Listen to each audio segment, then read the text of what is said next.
Why play Graves top? Well, he's a pretty safe pick into most matchups. You can bully most champions with your range, he's a great duelist as well as a great team fighter, and quite frankly he does a ton of damage. However, he's not as tanky as your standard top laner, and if you fall behind it is going to be hard to come back into the game. For his abilities, his passive makes his auto attack fire a cone of 4 bullets which are blocked by the first enemy hit. The closer you stand to your target, the more bullets that will hit them and the more damage you'll do. In addition, Graves stores 2 shells, and after attacking twice he must reload before attacking again. And finally, his crits make his gun fire 6 bullets in a wider cone. Your Q fires a narrow skill shot which detonates in a T shape at the end. After a short delay, this detonates again, dealing damage. If you fire this into a wall, the detonation is much faster, and this is a great way to get tons of damage out. Your W fires a smoke screen which deals magic damage, slows enemies, and applies near sight. This is probably one of the most underrated abilities in the game. Your E is a dash which will reload one of your shells. You gain additional armor after using this, and you gain even more armor if you dash towards an enemy champion. You can lower the cooldown of this ability by auto-attacking enemies. Your ultimate is a straight line skill shot which will detonate on the first enemy hit or after it hits max distance. Once it detonates, it creates a large cone behind it. Using this ability will also blast Graves back just a little bit. For Masteries, go for this. It allows Graves to play right in your opponent's face. For build order, either start Blade and Pot or Longsword refillable, before getting your shield bow and tier 2 boots. Following this, these are great choices, before completing your build with any of these as needed. For skill order, start E, then Q, then W, before maxing Q, then E, then W, taking ult whenever you can. For summoner spells, take Flash and Ignite if you're looking to bully, or Flash and TP if you're looking to split push as the game goes on. During the lane phase, with your auto attacks and your Q, you push your opponent in with ease. As long as you've got the water to do so, keep them pushed in so you can enjoy the control over the top side of the map. Always be looking for chances to get quick Q detonations against walls, or any chances just to auto attack them. Graves is amazing at this scrappy type of play where he can be constantly annoying and dealing damage. Keep applying this constant pressure until you get a chance to run them down. Between fleet footwork and your E-dash, your ability to run people down doing tons of damage while you do so is just amazing. Keep up this bullying until you're able to force a kill or force them out of lane so you can get some tower plates. Entering the mid game, you're looking to take your tower ASAP.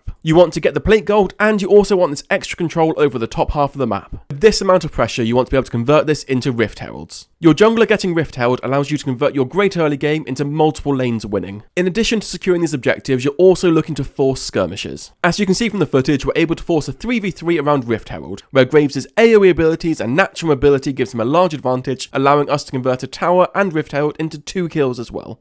During the late game, you should either be split pushing and forcing enemies to respond to you, and when they do, make sure your team gets a favourable fight or an objective. Otherwise, if you're grouped with your team, your job is to pump out as much AoE damage as possible. Landing QW and your ult on multiple targets is usually enough to straight up win a team fight. And especially if you can get your canister on their ADC, it is going to cripple their ability to respond to you. You convert all of this into a win by using your early game pressure to secure objectives in the mid game to get good fights in the late game.